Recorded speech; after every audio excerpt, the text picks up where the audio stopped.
সোমবার দুপুরে হযরত শাহজালাল আন্তর্জাতিক বিমানবন্দরে চীনের কুনমিংয়ে চিকিৎসা নিতে যাওয়া প্রথম দলের সাথে সৌজন্য সাক্ষাৎ করেন পররাষ্ট্র সচিব জসিম উদ্দিন। দলটিতে কেউ চিকিৎসা সেবায় নিয়োজিত, কেউ ব্যবসায়ী, কেউ সুশীল সমাজের প্রতিনিধি, কেউ আবার ট্রাভেল এজেন্সির সাথে জড়িত।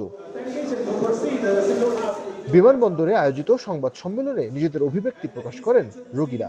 রাষ্ট্রদূত বলেন, বাংলাদেশিদের সহায়তা দিতেই ইউনানে চিকিৎসার ব্যবস্থা করেছে দূতাবাস। The interim government of Bangladesh requests China's help in this regard. Our friend in need is our friend indeed.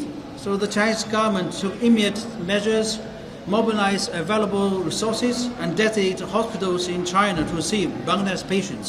এ সময় পররাষ্ট্র সচিব বলেন, চীনের সাথে নতুন অধ্যায় শুরু করল বাংলাদেশ। দুই দেশের বন্ধুত্বপূর্ণ সম্পর্কের 50 বছর পূর্তিতে বেশ কিছু উদ্যোগ নেওয়া হয়েছে। রোগীদের সুবিধায় যাত্রা সহজ ও বিমান ভাড়া কমানোরও আশ্বাস দেন তিনি।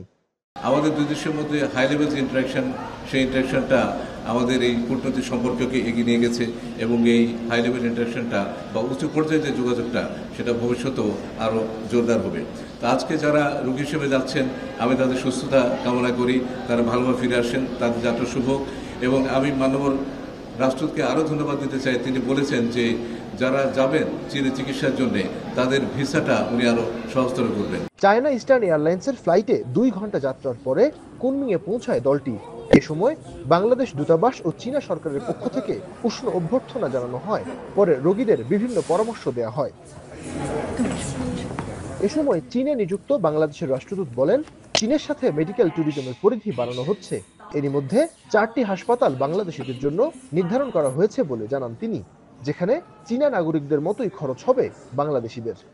আমরা মেডিকেল ট্যুরিজমটাকে যদি চালু করতে পারি সঙ্গত কারণে, কারণ আপনারা জানেন একটা নতুন একটা অল্টারনেট সৃষ্টি করা যায় কিনা, এই মোতাবেক আমরা যোগাযোগ করি। আমাদের ফরেন অ্যাডভাইজার ভিজিট করেন 21 থেকে 20 থেকে 24 জানুয়ারি এবং বিভিন্নভাবে তাদেরকে আমরা কনভিন্স করতে সক্ষম হই। রাষ্ট্রদূত আরও জানান, কুনমিং সহ অন্যান্য প্রদেশেও বাংলাদেশিদের জন্য চিকিৎসা সেবা বাড়ানোর পরিকল্পনা রয়েছে সরকারের। নাইম আবির, এখন Kunming, China. Colour expert, George sap এবং মাইল্ড অন হ্যান্ডস টেকনোলজি সমৃদ্ধ অরিক্স ক্রিস্টাল ওয়াশ আপনার লন্ড্রি এক্সপার্ট।